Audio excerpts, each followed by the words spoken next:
maybe start small. Just look at one area where you could use some technology just to get some quick wins. And I think that builds the confidence to say, yes, we can use technology, we can implement it reasonably quickly, and we can see some returns straight away. Welcome to Survey Booker Sessions. Tune in to hear from people working in a range of industries and roles to provide you ideas that you can take away and use in your own business. I'm your host, Matt Nally, the founder and director of Survey Booker, which is the leading CRM and survey management system for surveyors. So on today's episode, we've got Andrew Knight from RICS. So thank you for coming on, Andrew. Pleasure. You obviously head up the RICS Tech Partner Program, so you've got a great overall oversight of the market and what's going on in terms of tech. But do you want to give a bit more background as to sort of what you do day to day and how you get involved in the tech side of things? Yeah, sure. Yeah, no, I've been with RICS for nearly 12 years now, and my role is to, if it doesn't sound too grandiose, is to look at the implications of data and technology right across the profession, both in the UK and globally where our members are working, and with 110,000 members working now for RICS member firms. It's a hugely wide range of areas where data and technology is having a really profound effect. So it's a tremendously interesting sector. And by working with firms like yourselves on this tech partner program, we have over 250 now providing data and tech right across that property life cycle, across lots of different assets and in lots of different jurisdictions. So it's kind of a privilege in that way to really have that insight about what's going on in the marketplace, as well as obviously talking to our members and understanding how they're using technology as well. Interesting. Have you seen quite a growth in the number of firms that have come to the tech partner program in the last few months or years? I think, it's been a fairly sort of steady sort of onboarding of new firms. I think what I've seen is just an increase in the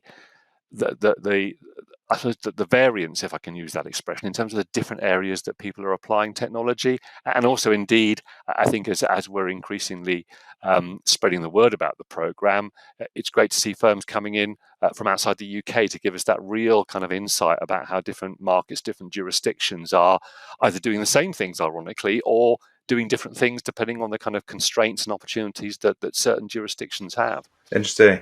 So what are you seeing as the general trends in terms of tech? Well, it might be different in commercial and residential, I suppose, in terms of are there sort of, certain trends you're seeing in terms of the type of products coming out at the moment? It is very varied, and I suppose in that sense, it's hard to say that there's one single trend because of that issue that we have so many areas where surveyors are working, whether it's different asset types, as you say, commercial versus residential, or indeed, the fact that they'll be working at a different part of the property life cycle, whether it's physical inspections or part of the construction cycle, or looking at acquiring land for development or valuation. I suppose what is probably worth highlighting is some of the things that we heard when we did a survey of the tech partners towards the close of calendar 2020. We did some word clouds, and in fact there'll be a report coming out in the next couple of months that people can look at. But I guess if I look at some of the kind of emerging products and emerging technology, what's interesting, I think, is not necessarily the specific products, but perhaps the kind of things that are underlying it in terms of what technology is out there. And the things that kind of jump off this page are things like the ability to do things remotely, obviously driven by the pandemic. So whether that's using 360 cameras more, whether it's using more data capture on site that then is fed back to somebody who hasn't been on site to look at it. If we think of a lot of things that are sort of happening under the kind of bonnet, as it were, increasing uses of machine learning, various flavors of artificial intelligence to pull data sets together, to then present those data sets in quite a compelling visual way.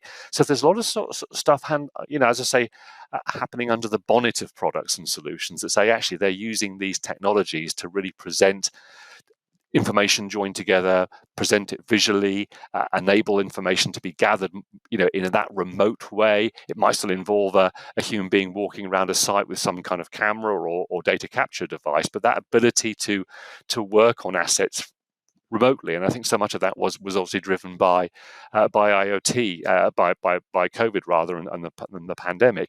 And then if you think about sort of maintenance building operation, clearly there's an awful lot of activity, not just in new developments, but retrofitting sensors, IoT into buildings to get that kind of sensor data in terms of how the building is operating, how the HVAC might be working, what the temperature is, air quality, and to get that information in a way that can actually help people make decisions about how they're running property. So lots of different things, but I guess some common themes there about, capturing data remotely, using machine learning, and using them particularly, I think, to solve some of the really big problems out there like ESG and stuff like that. Yeah, I can imagine COVID did have quite a big impact with everyone working remotely and therefore an uptake.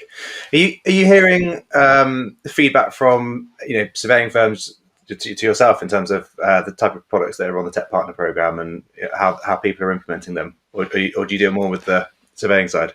Sorry, the supply side.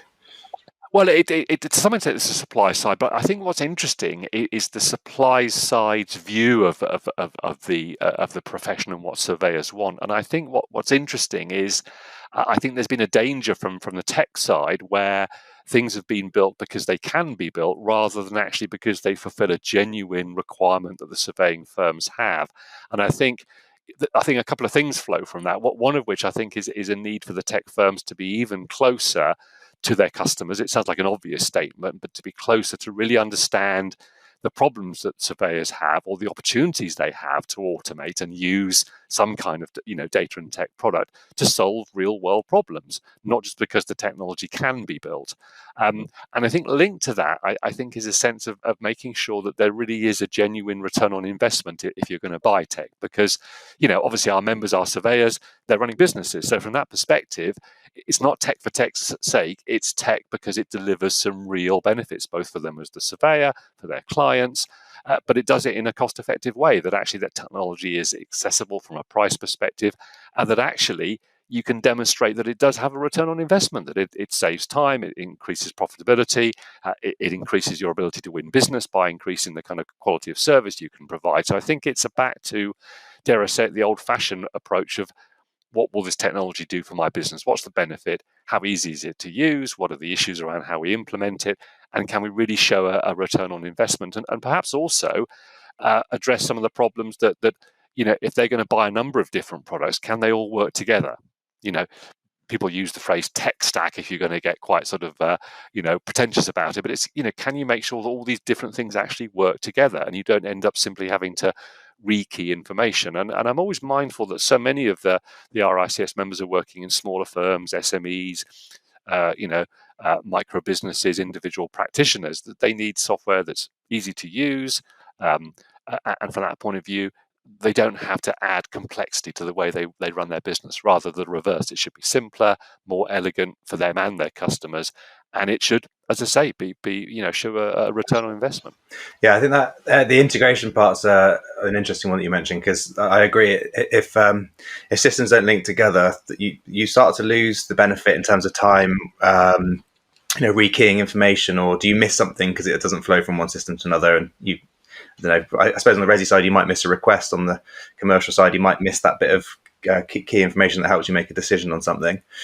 So yeah, that integration is key. And are you seeing more and more suppliers connecting up together, or is it still fairly sort of separate? I think people are beginning to realise, and I think on the one hand, the number of tech firms out there is great because it shows innovation and creativity and a very vibrant sector. But I think there is a recognition now that actually they have to integrate with other systems. And I suppose a good example is where I talk to many tech partners where part of their overall solution, perhaps it's property management, for example, involves accounting. So they've taken the sensible, obvious route, which is, well, they're not going to recreate an accounting system, so they'll deliberately partner with one or more other kind of mainstream accounting systems and make sure that from day one their product has, yes, it has an accounting package, but it's simply by integrating with, a best of breed, to use the phrase, a package that's already out there. So I think people are realizing that this integration is important because, there's probably no single system out there that will computerize an entire surveying practice or an entire construction firm or whatever. So this requirement to have these systems to work together, and it's particularly around the flows of data, obviously. So having that sort of sense that the data can flow from one system to the next, or indeed if they're looking, particularly in larger firms, if they're looking for the ability to have analytics, they need to be able to pull these data sets together and give that sort of single pane of glass, as it's called, that single view of their data, depending on the context, and pull that data from multiple systems. So I think people are recognizing that they have to have that interoperability, to use the horrible jargon, that ability to have data flow around and to not reinvent the wheel when it comes to things like accounting systems, just integrate with some pre-existing systems out there. But I think it is a challenge for the technology sector not to just build yet more silos of software, more silos of data. It's got to be more integrated. Yeah, otherwise you're right. There's a limitation on the benefits, but I think you're right as well. You don't want to be as a tech provider. You don't want to be the sort of jack of all trades. You try and build a bit of everything, a bit of accounting, a bit of reporting, a bit of whatever it is. You have to do what you do well, and then it's better to try and connect with others, I think. But indeed, what do you think are the sort of the main reasons for resistance from surveying firms in terms of uptake? Is it that maybe solutions, as you mentioned earlier, don't quite offer a solution to a problem, or is it getting used to a shift in new ways of doing things? I think that there are a lot of things, and once again, I'll refer back to a lot of the kind of comments we had on the survey, and some of it is down to kind of, dare I say, culture and behaviour and people being comfortable with the way things are working at the moment. And I think once again, it's not so much about the technology, about the change management piece here, about people thinking, well, actually, if we are going to change the way we do things by adopting some kind of technology, it's more of an issue in a positive sense with people about understanding why we're doing it, what training is required, what processes might change, because it may well be that actually by taking on some kind of data and technology solution, you will be changing your processes to some extent, that actually you'll need to go with the flow of how this particular solution wants to manage that particular workflow, that particular process, and you may be changing the way you're doing things. You're not changing ultimately the work output, the kind of things that you're producing for your clients, but it may well require that change, that change of mindset. So I think in many respects, yes, there's obviously financial barriers of making that initial investment, the kind of potential disruption to a business as you go through that kind of implementation. But I think a lot of it is around the kind of the understanding of, and also the challenge of there's so many solutions out there. How do you choose? How do you actually go through a kind of a proper process of evaluating what you need, what the problems it's going to solve are, what the benefits are, what the return on investment are, and depending on the size of the business, what are the implications of implementing this in terms of perhaps bringing data in from existing spreadsheets or other systems that you may have that you feel aren't fit for purpose now. So I think it comes down to classic business issues of change management, bringing the people with you, training, implementing it, and being really clear about why you're doing it and what the results should look like. And also perhaps not trying to do a huge big bang, doing incremental improvements to the way your business is working and thinking about these small additional steps you can take to just digitize your business in that incremental way and show positive returns as you go on that journey. Yeah, it's an interesting point. Actually, I think a lot of it also, the success that you get from a system is how much planning you put into it in the first place. And if I see a mix of outcomes in terms of whether you just try and jump in straight away and you don't set it up and you just try and launch from the get-go, versus those that take a bit of time to get familiar, make sure the settings are in place, and understanding how they want it to link with processes. That makes a massive difference to. I think yes, and I think people sort of don't necessarily invest as much time in that kind of proprietary, preparation phase, as it were, to make sure they really understand what the implications are. And I think it goes back to the fundamental question of why do it in the first place. Have a really clear idea of why you're doing it, not just use tech for tech space. Because much as I'm, deeply embedded in this technical arena, as I say, it's not about tech for tech's sake. It's about what does it do in terms of both improving your business and ultimately improving what you can provide to your clients. Yeah, so what do you think are the opportunities for surveying firms with tech? Is it in terms of, I suppose there's different aspects, but maybe with customer experience or with efficiencies, or what do you think are the key areas that the tech solutions offer? Well, once again, it's incredibly varied because, and I think it's worth, I think, as you've alluded to, thinking about the client, thinking about actually how can we provide even better services than we perhaps currently do in terms of the quality of what we're able to deliver? Are we able to capture data sets that we've not been able to capture before? Are we able to deliver the service more quickly? And it shouldn't just be about speed. Quality is incredibly important, but there may be aspects where you can simply say, yes, we can do this more quickly because we have the ability to do more of this remotely, or we have data sources now that give us the kind of part of the due diligence process that would have taken us a lot longer to do from a manual perspective. So it may be a combination, hopefully, of using data sources that are now available, using technology, as we talked earlier about being able to do things more remotely, that mean that you can simply produce an even better quality piece of work output and do it not necessarily more cheaply, because I think this is about understanding that this shouldn't be a race to the bottom by using technology. It's about technology almost freeing up surveyors to do more of the value added, because I think in an ideal world, what technology should be seen as doing is really kind of automating, dare I say, drudgery, some of the tasks that actually aren't really what a surveyor should be charging time to do or having to do around managing workflows and terms of engagement and production of documents and data acquisition, which actually, if they can have that automated in a way that they can trust, they can then spend their professional time adding that additional value. Because I think there's a danger that people see technology as kind of de-skilling the professional, replacing them. And I think it's a much more positive message that actually it's this combination of technology and the professional that's the most powerful piece. It's actually coupling the ability of machine learning and data aggregation and remote data capture to actually free up the professional to really add the value, take away those, dare I say it, sort of repetitive, mundane tasks that actually frees up the surveyor to do more valuable tasks in that way. And I don't foresee, in that sense, the surveyor in any way disappearing. Quite the reverse. I can see them being the people who curate and understand the kind of data that they're working with, reassure and have that assurance piece around it, and then really add the value by interpreting data. I was talking to a tech partner yesterday in the Far East, and they're using artificial intelligence combined with drones to look at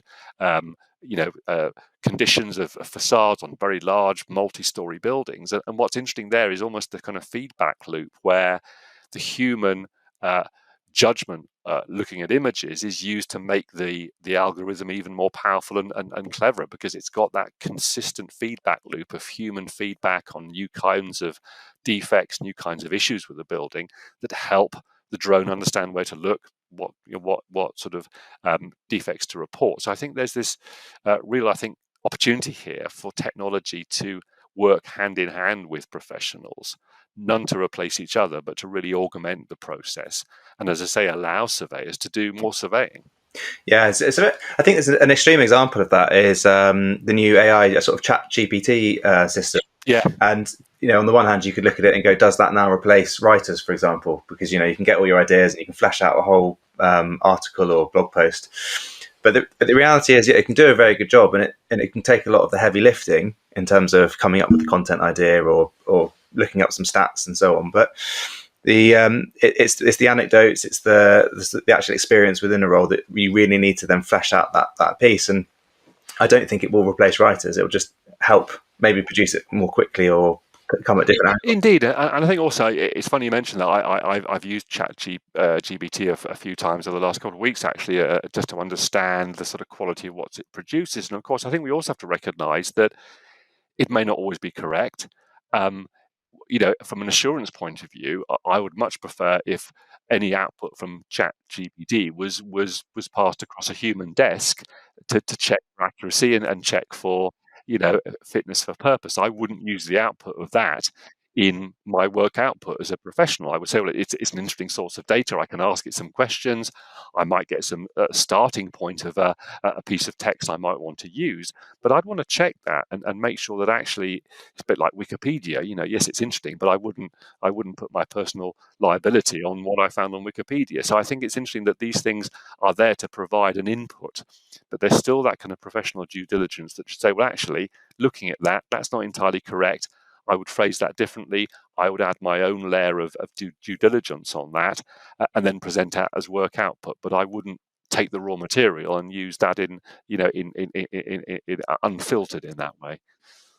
Yeah, so with the automation side, I suppose there's a lot that can be done around logging different information that around a job, whether it's correspondence or notes or reports or terms or all those kinds of things. But are there things that you, from a governing body perspective, would look for in or are looking to help protect suppliers with, in terms of making sure that the processes that the tech firms are producing are compliant and therefore helping firms? And is tech therefore something that might be more required in future in terms of helping to make sure that firms are audit compliant and I think so, yeah. I mean, a lot of it is, I mean, there are probably two aspects. There's one that sort of, if we think about perhaps data and then come back to some of those things you talked about, like terms of engagement. So I think from a data perspective, I think what's really important is kind of transparency.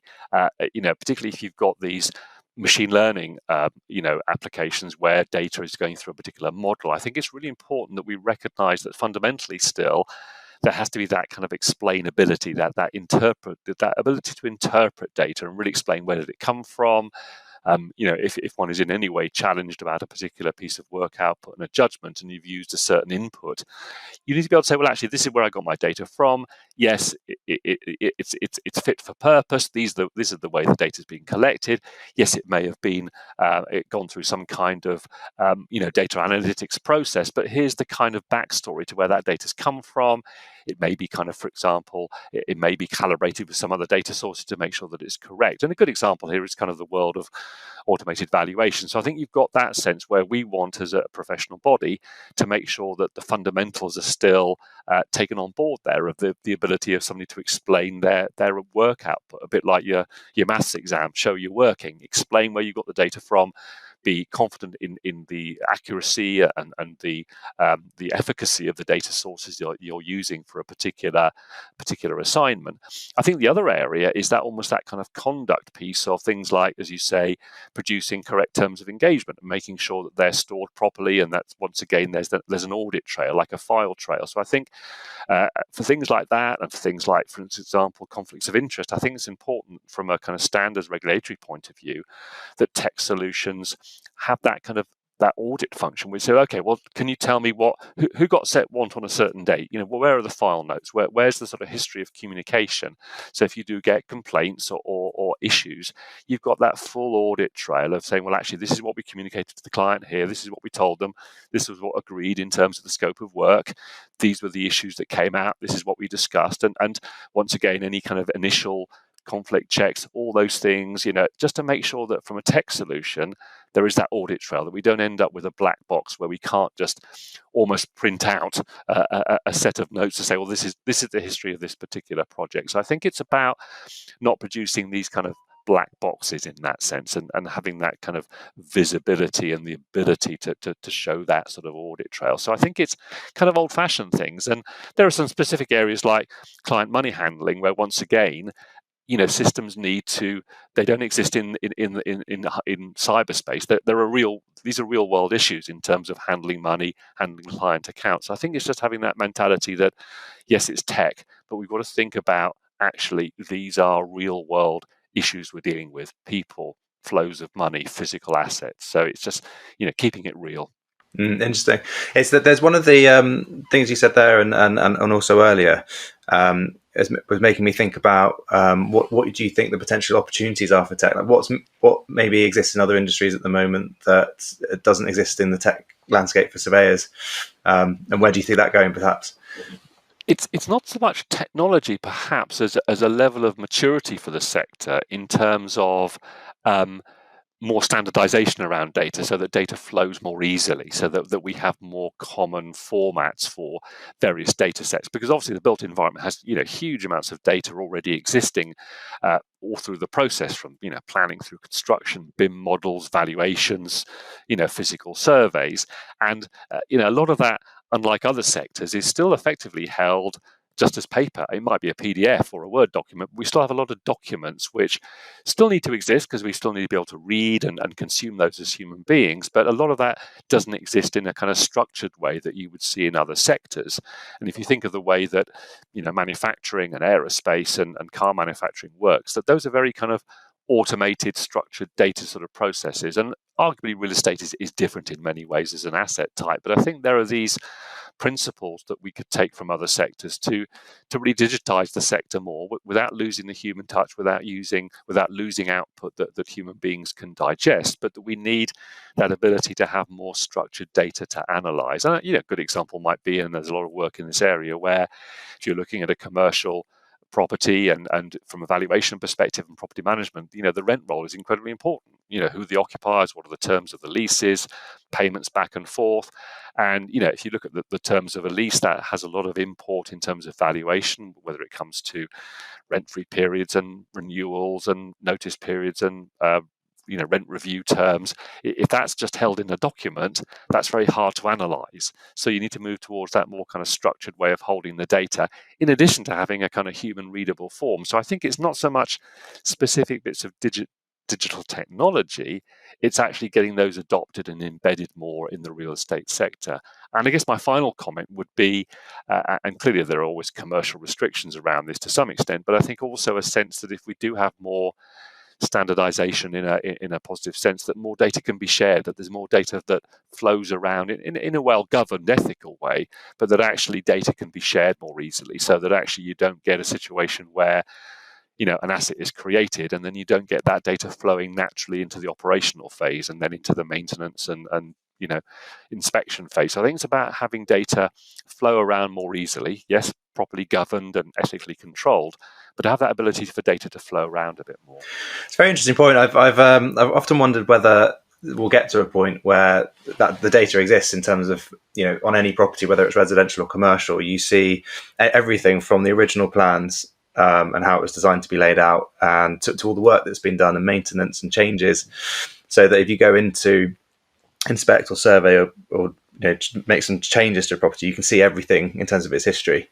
I suppose the challenge at the moment is one, like you say, it's a document in a PDF format where you can't necessarily pull the data out to analyze, but also who owns that data at the moment. If a report's been produced for a customer, can you then still have that data available for that type of analysis? So I suppose there might be other challenges there, but I think there are. I mean, it's obviously, and one of the biggest challenges is the fact that actually you might be able to achieve this, dare I say, this kind of utopian situation with a new build, but obviously with the majority of building stock already built, you're looking at kind of retrofitting in that sense, trying to get existing information captured and gathered and recorded in a way, which is not to say that we shouldn't aim for that.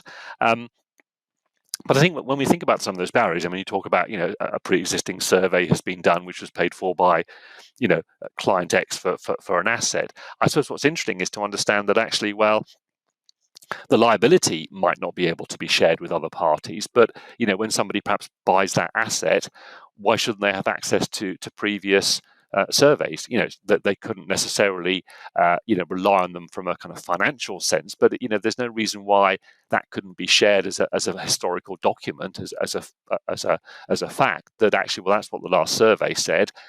We don't own that survey in terms of sort of the ability to go back and complain, dare I say, if we felt it was wrong. But times moved on anyway, and in some respects, a survey from 5 years ago only has that historical interest. You would want to do a new survey. You'd want a new planned maintenance plan, for example. So I think it's more of an openness, I think, to understanding that data should be shared, but that people understand the limits and restrictions on what they can do with that data. But I think the ownership piece is an interesting concept, because it's like, well, when you say you own a survey, for example, what do you mean by owning it? Do you own it in the sense that you have that reliance because you've paid for it?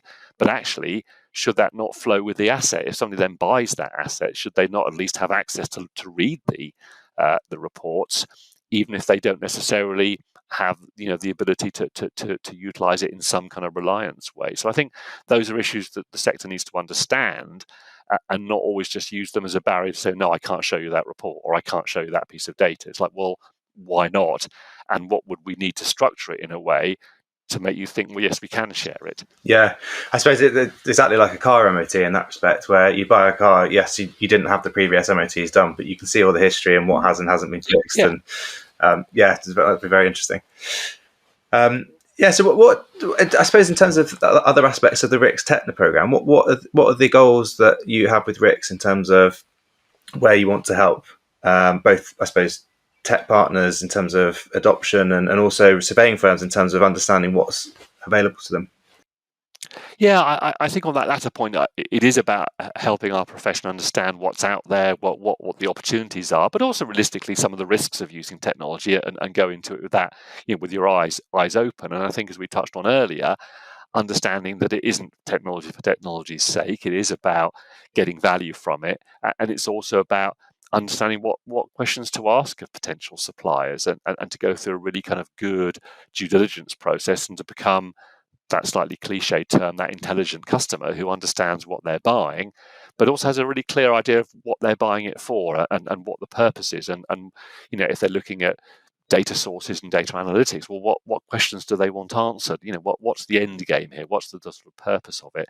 And then I think also, just from a whole sector perspective, making the profession aware that actually this is as much a people and a business issue as it is a technology issue, that it's about, as we've discussed, rethinking through how they're going to use data and technology to make their business run more efficiently, and indeed provide additional services for their clients, and not be afraid of data and tech, as we've discussed. Understand that it has a real opportunity to automate many of the processes that are still quite manual and still quite done in a traditional way, that will open up, as I say, opportunities for surveyors to do more valuable things in that way. And I think from our perspective, we're very very, very grateful about the insight we can get by talking to tech partners, because it gives us a huge window onto a sector that's kind of working in parallel with the profession. It's great often when we talk to tech partners that we find they have people embedded with them who've got real depth of real estate knowledge, as well as people who've got the technical knowledge. But so much of this innovation is being driven by people from outside the profession. It's really important for us as a professional body to understand the innovation that's taking place, as we've discussed, the barriers, the drivers, the kind of technology that's out there, and indeed to make some of these firms, as we've discussed, aware of the fact that we are talking about real people, real assets here, and there is a standards framework here that they need to work within. It doesn't necessarily constrain them, I don't think, but they do need to understand that there are standards here around the way that work output is produced by surveyors, and that you can't just put those standards to one side because we're in the world of cyber, because it's still about, I say, real people, real assets that have a real impact on the environment and everything else. Yeah, very interesting. So do you have a sort of 2-3 top tips for how to go about investigating whether or not you want to implement tech, or if you do, then how to decide? I suppose the first thing is to be really clear about what the business case is. What do you think either needs fixing and or will give you a competitive edge in terms of producing an even higher level of output for your clients? I think about the business issues first before you even think about technology, and say, actually, what are we trying to achieve here? Do we feel that we're wasting a lot of time on manual processes? Do we feel that our level of, for example, customer service isn't as good as we would like it to be, because we simply don't have tools to enable us to talk to our customers on a frequent basis and record what's going on, whatever that problem might be? Or it might be simply pressures that we need to do. We need to do a certain piece of a project in a shorter time, because we simply are reacting to the kind of, the fee rates and the ability to actually produce the work, and we just need to generate some efficiency. So I think it's being really clear about what are you trying to achieve from a business perspective, and then it's saying, well, okay, now it's a bit daunting. We have to find a tech supplier who is addressing that particular problem or set of problems. And I think, particularly, for a firm that's really starting on the journey, it's about saying, well, actually, let's do one thing at a time. Let's think about a particular part of our business where we can see some real returns here, where, yes, we would have to invest both money and time. And I think it's thinking about the time aspect, the resource in terms of people, as much as the, dare I say, the kind of physical investment, and say, okay, let's go out and find the suppliers out there who are in this space. And I think particularly the people who can demonstrate as tech suppliers that, as I perhaps alluded to earlier, they're not just technical people, they've got a real understanding of real estate. They really understand the practice area, so that hopefully they've got people within their business who not only can write great code and use technology, but have a genuine understanding of the sector, really can walk in the shoes of the customer in that way. So I think that's what I would say is focus first on the business problems, the business issues, understand the level of change management you'd need to do to get this change of working these systems in, and then find suppliers who really genuinely understand your part of the surveying business. Because obviously there's hundreds of firms out there producing prop tech type solutions, but it's niches, it's best of breed who understand your particular kind of business, and also the size of business you are. Find a supplier who's comfortable working with perhaps a smaller business and isn't just necessarily supplying to large corporates. And there's nothing wrong with that, but it's about finding people who can work with a smaller firm perhaps and have that knowledge of your domain to really understand how to make it work for you. And I say, maybe start small. Just look at one area where you could use some technology just to get some quick wins. And I think that builds the confidence to say, yes, we can use technology, we can implement it reasonably quickly, and we can see some returns straight away. I think they're very nice points, actually. I think but by having that plan in the first place of what you're trying to achieve, then you can actually more easily go to market and understand, okay, what I'm looking at, does it provide what I'm looking for in terms of those end goals? And I think the other part is, you're right. It doesn't have to be this daunting, revolutionize everything in one go. You can take the bits, and I think the important part there then is looking at does the solution then offer the opportunity to scale and grow with the other aspects that you're then going to want to add in later, because obviously you don't want the hassle of then having to change solutions as you go on. Exactly. But there's a very good point. And then obviously by having, again, that starting point, you can then measure it later on once you've implemented. Is it achieving the goals that you set out for? And then what can you tweak and adjust or change to achieve it? Indeed. And I think, some of the challenges, as you said, that you do need to be thinking ahead and think, well, actually, if we buy this, if we then didn't make the next move, would this work with something else? So you do need to slightly be thinking ahead. But I think, and particularly now, given the economic background, any investment has to be really thought through, and any kind of potential disruption to the business by taking time out of the business to do these things and implement things. People obviously have a business to run, that they want to keep going and have that continuity. So I think people need to be really thoughtful about this, but also recognize there are opportunities here, and also just be able to realize that actually, and this is a common thing, having worked in the tech sector for a long time, that you may need to change slightly the way you work, not in the sense that you'll deliver less quality or less work output, but some of the ways you've been doing things may need to change if you automate them. And to a large extent, it's a bit of a cliche, but if you have a process that isn't particularly elegant and you just insist that that's made a digital process, all you get is an inelegant digital process. So there is sometimes that sort of humility required. So, well, actually, yes, we'll change the way we do things to work with this technology. The output will be the right quality. We will achieve the same things we wanted to achieve, but we are going to do things slightly differently because that's the way the tech does it. And actually, if we're honest with ourselves, it's a better way of doing it. Yeah, going on from that point, there's an interesting conversation I've had a few times, which is where is the value add? And you touched on it earlier. If you're doing admin tasks instead of the actual analysis and write up, then you're focusing on things where you're not really adding value, and it should be automated, really, or if it can be. But I think sometimes there's a potentially a hesitance that if you're automating something, it's taking value away, rather than actually giving you more time to focus on the actual bit where you're adding value. So it's yeah. And I think there's also a fear sometimes that automation is sort of cold and unfriendly from a kind of customer service perspective. And I think it's also realizing that there are certain things which people are happy to have automated, but there are certain things where they want to pick up the phone and have a chat with you. So I think it's that balance of saying, well, actually, people will be very amenable to having certain parts of the process automated, sending out terms of engagement. There's no reason why people will object to that just coming out automatically from a system that just simply does that as part of the workflow.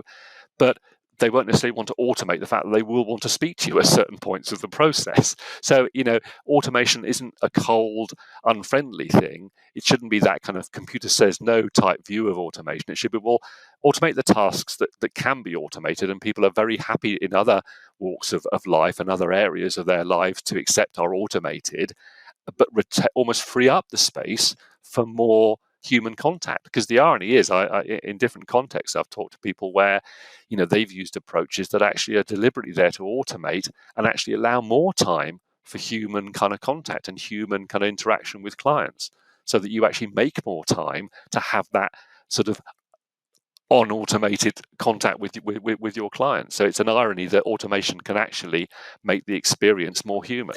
Yeah, that's a very interesting point a discussion I have quite a lot, which is automation isn't binary. It's not either no automation and full personal contact, or only automation and chatbots and not being able to speak. And that's exactly the point. If you're not spending 5 minutes creating an invoice and sending the email out, but exactly the same content can be sent out and automated, and then you've got 5 minutes back to have a conversation with the customer on the phone about something else. So exactly that.